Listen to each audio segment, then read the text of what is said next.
y'all may know, my name is Omar Torres, Joey said. And well, I'm here to talk about underage drinking. But before I get started, I'm pretty sure some of y'all are wondering why I'm wearing pajamas right now. Like, this is literally what I wear to sleep. I'm wearing right now. Well, there's two reasons. One, because I want to be comfortable as I'm talking to y'all right now. And two, because I want y'all to know that right now, it's straight up Omar Torres.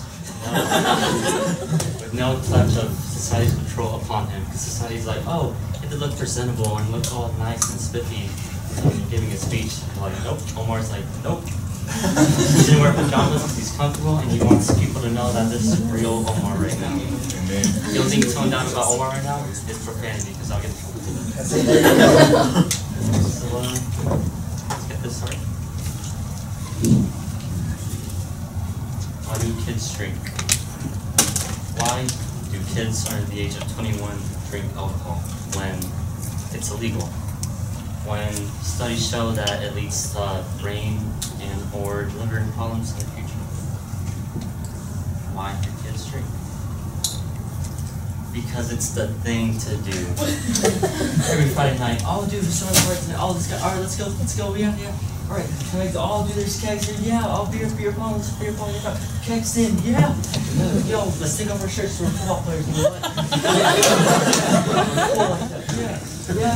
Next morning comes around, oh dude, I have a hangover. It feels so worth it, dude. Oh, it was so fun last night, yeah. But hangover, oh, this sucks, dude, just water.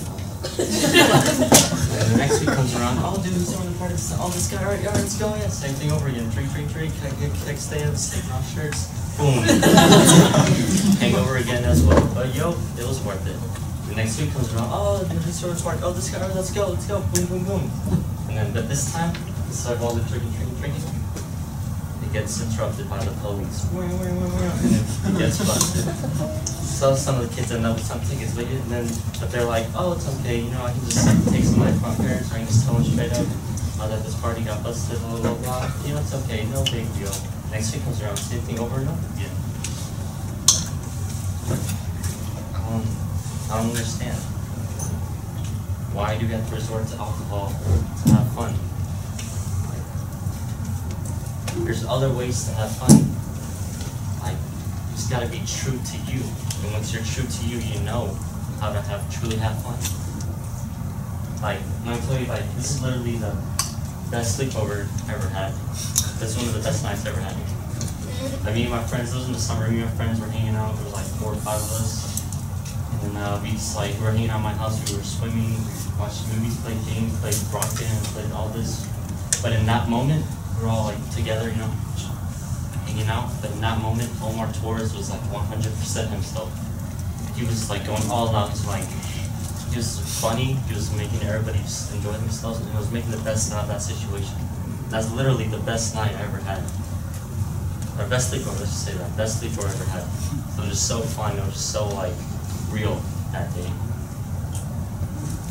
And like, so I'm just like, why do we have to resort to like drinking alcohol when it's like, it's wrong to drink alcohol underage. It's not a pathetic thing to do, it's pathetic to get drunk hardcore, that's a pathetic thing.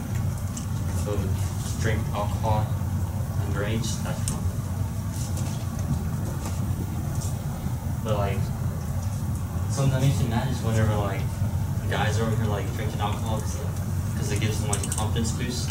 Like, oh dude, if I wasn't drinking alcohol, I wouldn't have been able to talk to this girl. Dude, dude, that just gave me so much confidence to go talk to her. But that's so fake. That's like the same thing as taking steroids. Like, it's a fake, you know, steroids leads to a fake strength, alcohol leads to a fake confidence. It's fake. So I mean, why would you want to rely on that all the time? Like, true confidence is always inside you. It's always there no matter what happens to you. It's just there and you can always use it. And that's true confidence.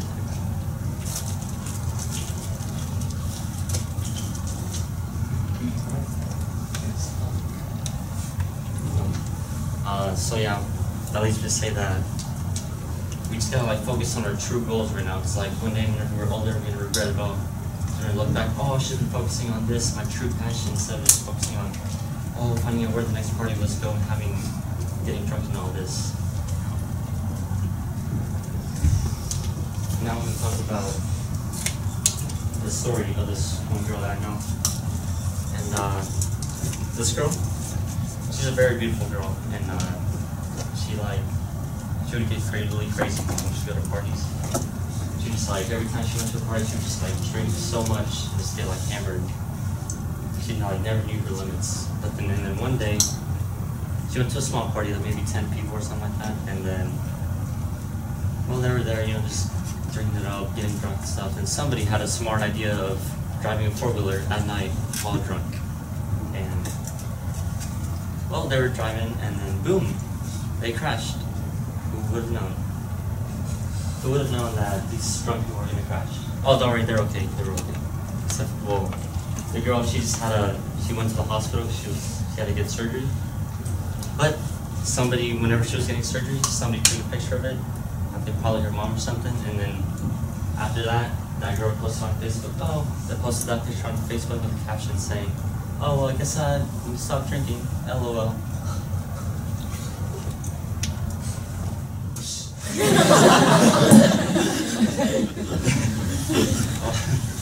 You should have stopped drinking a long time ago. You should have stopped drinking heavily a long time ago. I mean, why would you want to get drunk that hardcore? Because look where it got you. It got you in a horrible place. And I don't understand why we have to learn these lessons when we're in a horrible place in our lives. I mean, there's other safe and more responsible ways to learn these life lessons about ourselves. We don't have to put ourselves in all these great dangers. But, these kids these days.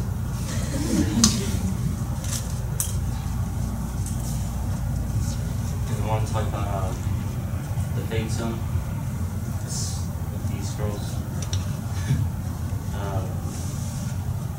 If you don't know what the fade zone is, it's where the girls are in a fade zone to where when they're drunk and once they're sober, they're oh, crap, I just messed up. The fade zone is where girls are in this zone where they're all fake, they don't know what they're doing, they just do what they feel is right, and then boom, afterwards they feel regret when they're sober.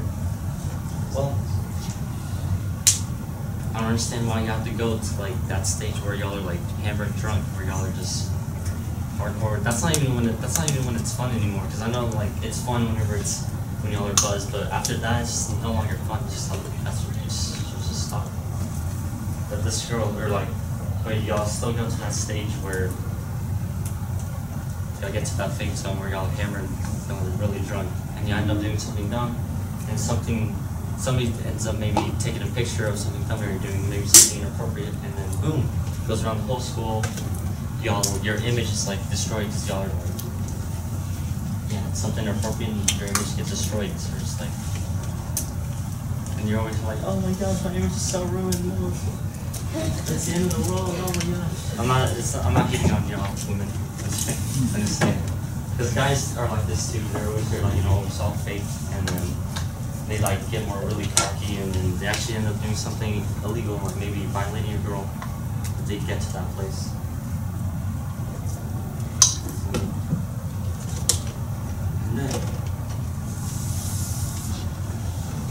Something else that's related to that is here's a story of this one girl.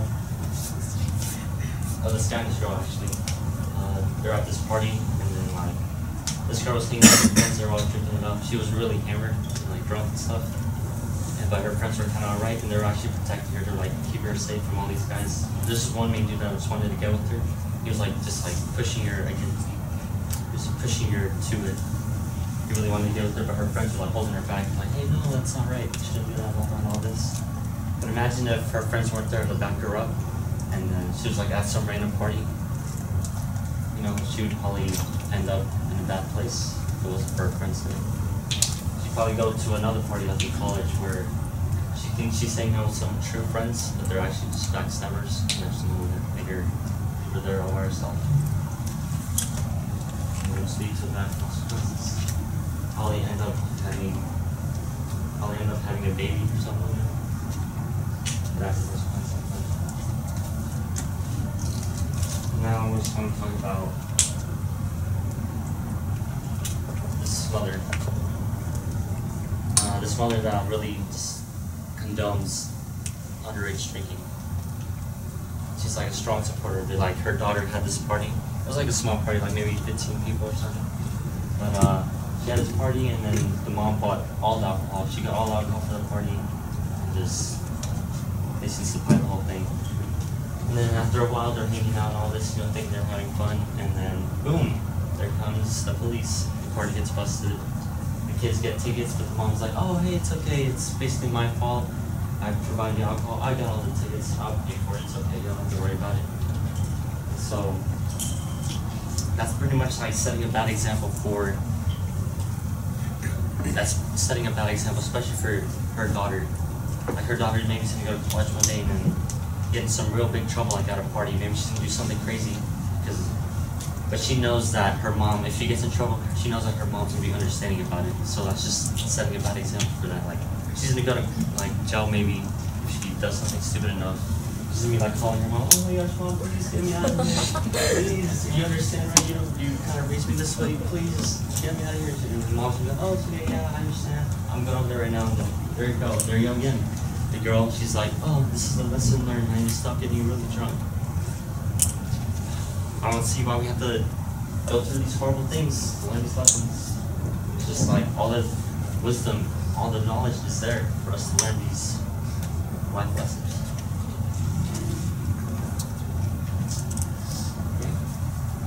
But also, just I think parents need to be more strict on their kids.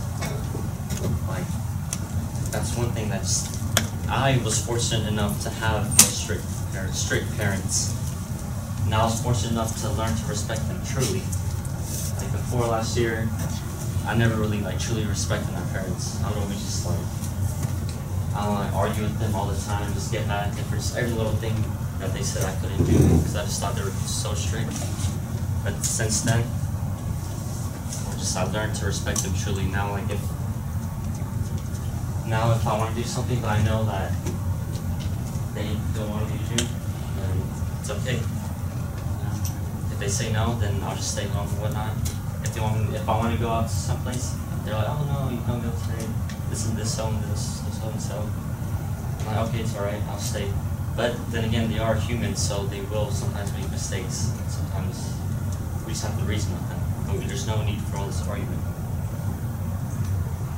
So, yeah, just in general, I think parents can be more strict with their kids. But just cooperate with them so they can learn to respect them truly. Yeah, and stay drug free.